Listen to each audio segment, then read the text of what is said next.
Kumaraswamy CM ಆಗೋದಿಲ್ಲ. ಡಿಕೆಶಿ ಅವರು ಡೆಲ್ಲಿಗೆ ಹೋಗೋದು ಸ್ವಂತ ಬಲದಲ್ಲಿ 28ರಲ್ಲಿ ಬಿಜೆಪಿ ಮುಖ್ಯಮಂತ್ರಿ ಇವರೇ ಇರ್ತಾರ ಮುಂದುವರಿತಾರಲ್ಲ ಅಂತ ಹೇಳಿ. ನಿಮ್ಮನೆ ಬರ ಗೊತ್ತಿಲ್ಲ, ನಮ್ಮನೆ ಬರಬೇಕು. ನಮ್ಮನೆ ಬರ 2028ರದು ಈಗ ನಿಮ್ಮನೆ ಬರ ನಿಮ್ಮನೆ ಬರ ಏನಂತ ನಿಮ್ಗೆ ಗೊತ್ತಿಲ್ಲ. ಜಿಬಿಎನ್ಎಲ್ ಒಪ್ಪಂದ ಇದೆಯಾ? ರಾಷ್ಟ್ರೀಯ ಹೈಕಮಾಂಡ್ ಮುಂದುವರೆದವ್ರು ನೋಡದೆ ಹೋದ್ರ ನೀವು ಭವಿಷ್ಯದಾಗ ದೊಡ್ಡ ಆಘಾತ ಆಗ್ತದೆ. ಇದೇ ನಿಮ್ಮ ಲಾಸ್ಟ್ ನೀವು ಸರ್ಕಾರ ನಿಮ್ಮದು. ಮುಂದೆ ಭವಿಷ್ಯದಾಗ ನಿಮ್ಮ ಸರ್ಕಾರ ಕರ್ನಾಟಕದ ಬರಂಗಿಲ್ಲ ಅನ್ನುವಂಥದ್ದನ್ನ ಜನ ಮಾತಾಡ್ತಾ ಇದ್ದಾರೆ. ಅದು ಅರಿವಿನಿಂದ ಈಗಲೇ ಘೋಷಣೆ ನಾವು ಹೇಳ್ತಿದ್ರು ಕಾಂಗ್ರೆಸ್ ಮುಕ್ತ ಆಗ್ತದ. ಈಗ ನಿಮ್ಮ ಪ್ರಕಾರ 3 ರಾಜ್ಯದಾಗದಿರಿ ನೀವು. ಒಂದು ಕರ್ನಾಟಕನ ದೊಡ್ಡ ರಾಜ್ಯ, ಮುಂದಿನ ಸಲ ಇಲ್ಲಿ ಬರಂಗಿಲ್ಲ. ಈಗ ಆಲ್ರೆಡಿ ಎಲ್ಲ ಸರ್ವೆಗಳು ಹೇಳ್ತಾ ಇದ್ದಾವೆ. ಮುಂದಿಂದ ಹಿಮಾಚಲ ಪ್ರದೇಶದಾಗ ನಿಮ್ಮದು ಮೊದಲೇ ಬರಂಗಿಲ್ಲ, ತೆಲಂಗಾಣನೂ ನಿಮ್ಮದು ಹೊಕ್ಕತಿ. 3 ಕಾಂಗ್ರೆಸ್ ಮುಕ್ತ ಭಾರತ ಆಗ್ತದೆ. ಕರ್ನಾಟಕದ ಸರ್ವೆ ಏನ್ ಹೇಳ್ತದೆ ಬಿಜೆಪಿ ಬಗ್ಗೆ? ಈಗ ಕರ್ನಾಟಕದ ಸರ್ವೆ ಏನ್ ಹೇಳ್ತದೆ? ಯಾಕಂದ್ರೆ ಜೆಡಿಎಸ್ ಅವ್ರು ಏನ್ ಹೇಳ್ತಾ ಇದಾರೆ, ಕುಮಾರಸ್ವಾಮಿ ಅವರು ಮುಖ್ಯಮಂತ್ರಿ ಆಗ್ತಾರಂತ. ಯಾರು ಮಾಡ್ತಾರಂತ? ಅಮಿತ್ ಶಾ ಅವರು ಮೋದಿ ಮಾಡ್ತಾರಂತ. ನಿಮ್ಮನೆ ಬರ ಏನಾಯ್ತ್ರಿ? ನಾವು ಎನ್ಡಿಎ ನೀವು ಯಾರು ಒಬ್ರು ಕೂಡ ಚಕಾರ ಮಿತ್ರ ಪಕ್ಷ ನಾವು ಯಾರೇ ಆಗ್ಲಿ ನೀವು ನಮ್ಮ ಹಣೆ ಬರ ಬಿಡ್ರಿ, ನಿಮ್ಮ ಹಣೆ ಬರ ಹೇಳ್ರಿ.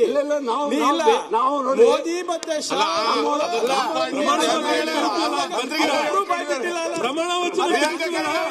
ಅಲ್ಲೇ ಹೇಳ್ರಿ. ಬಂದಾಗ ನೋಡಿ ಯಾರಾಗಿರ್ತಾರೆ ಅಂತ ನೋಡಿ. ಕುಮಾರಸ್ವಾಮಿ ಪ್ರಮಾಣ ವಚನ ಕರಿತೀವಿ. ಪ್ರಮಾಣ ವಚನ ಬಂದಾಗ ಮುಖ್ಯಮಂತ್ರಿ ಅಂತ ನೋಡಿರಂತೆ. ಬಂದಾಗ ನೋಡ್ರಿ, ಬಂದಾಗ ನೋಡಿ ಪ್ರಮಾಣ ವಚನ ತರ್ತಾರೆ ನೋಡಿ. ಬಂದು ತೋರಿಸಿ. ಈಗಲೇ ಯಾರು ಮುಖ್ಯಮಂತ್ರಿ ಅಂತ ಫೈನಲ್ ಮಾಡ್ಕೊಳ್ಳಿ. ಯಾಕೆ ಗೊತ್ತಾ? ಕುಮಾರಸ್ವಾಮಿ ಸಿಎಂ ಆಗೋದಿಲ್ಲ. ಡಿಕೆಶಿ ಅವರು ಡೆಲ್ಲಿಗೆ ಹೋಗೋದು, ಡಿಕೆಶಿ ಅವರು ಡೆಲ್ಲಿಗೆ ಹೋಗೋದು, ಇಲ್ಲಿ ಶಾಸಕರಿಗೆ ಊಟ ಕೊಡೋದು. ಈಗಲೇ ಯಾರು ಮುಖ್ಯಮಂತ್ರಿ ತಯಾರು ಮಾಡ್ಕೊಳ್ಬೇಕು. ನೀವು ಮತ್ತೆ ಸರ್, ನಮ್ಮ ಪಕ್ಷದ ಬೇಡ, ನಿಮ್ ಪಕ್ಷದ ಬಾಳಿದೆ. ನಿಮ್ಮ ಪಕ್ಷದ ಬಿಜೆಪಿ ಸರ್ಕಾರ ಬಿಜೆಪಿ ಮುಖ್ಯಮಂತ್ರಿ ನೋಡ್ರಿ. ಕೇಳಿಲ್ಲ ನಿಮಗೆ ನಾನು ಹೇಳ್ತೀನಿಲ್ಲ. ಬಿಜೆಪಿ ಮುಖ್ಯಮಂತ್ರಿ ಇಲ್ಲಿ ಹೇಳೋದು ಪ್ರಯೋಜನ ಇಲ್ಲ. ಈಗ ನಿಮ್ಮಲ್ಲಿ ಯಾರು ಮುಖ್ಯಮಂತ್ರಿ ಆಗ್ತಾರೆ ಅಂತ ಹೇಳಿ ಇವರೇ ಇರ್ತಾರ ಮುಂದುವರಿತಾರಲ್ಲ ಅಂತ ಹೇಳಿ. 28ರಲ್ಲಿ ಬಿಜೆಪಿ ಮುಖ್ಯಮಂತ್ರಿ ನೋಡಿ. ಈಗಾಗಲೇ ಗೊತ್ತಾಗಿದೆ.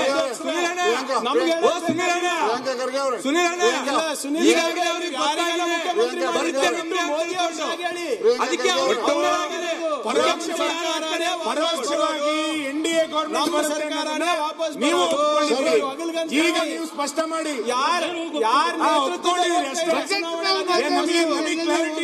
ಸಮಸ್ಯೆ ಇಲ್ಲ, ಗೊತ್ತಿಲ್ಲ ನಿಮ್ಗೆ. ನಿಮ್ಮನೆ ಬರ ಗೊತ್ತಿಲ್ಲ, ನಮ್ಮನೆ ಬರಬೇಕು. ನಮ್ಮನೆ ಬರ 2028ರದು ಈಗ ನಿಮ್ಮನೆ ಬರ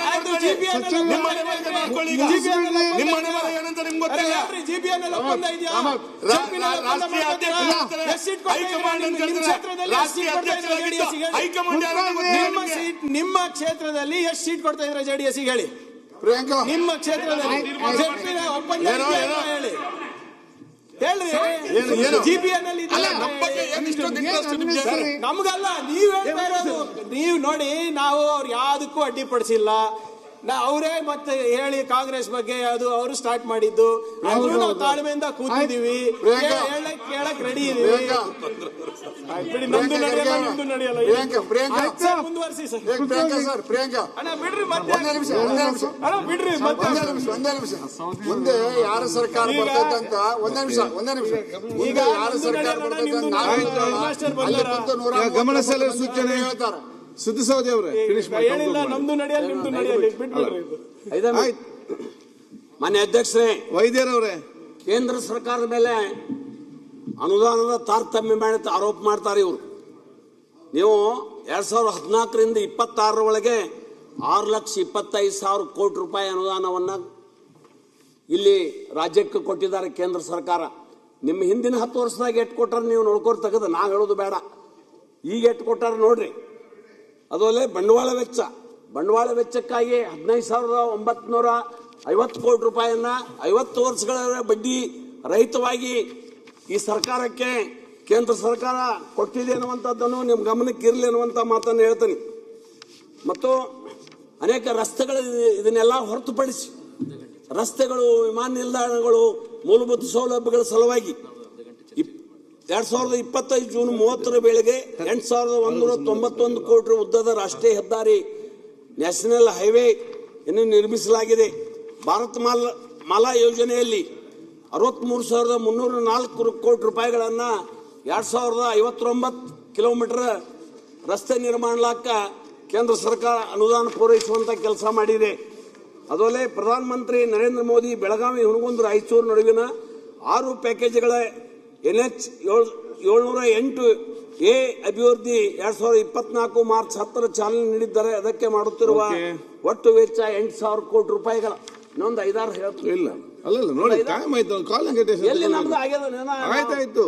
ಮತ್ತೆ ನೀವು ಹೇಳಿದ್ದೀರಿ, ಸಿ ನೀವು ಸೀನಿಯರ್ ಮೆಂಬರ್. 5 ಮಿನಿಟ್ ಅದಲ್ದೆ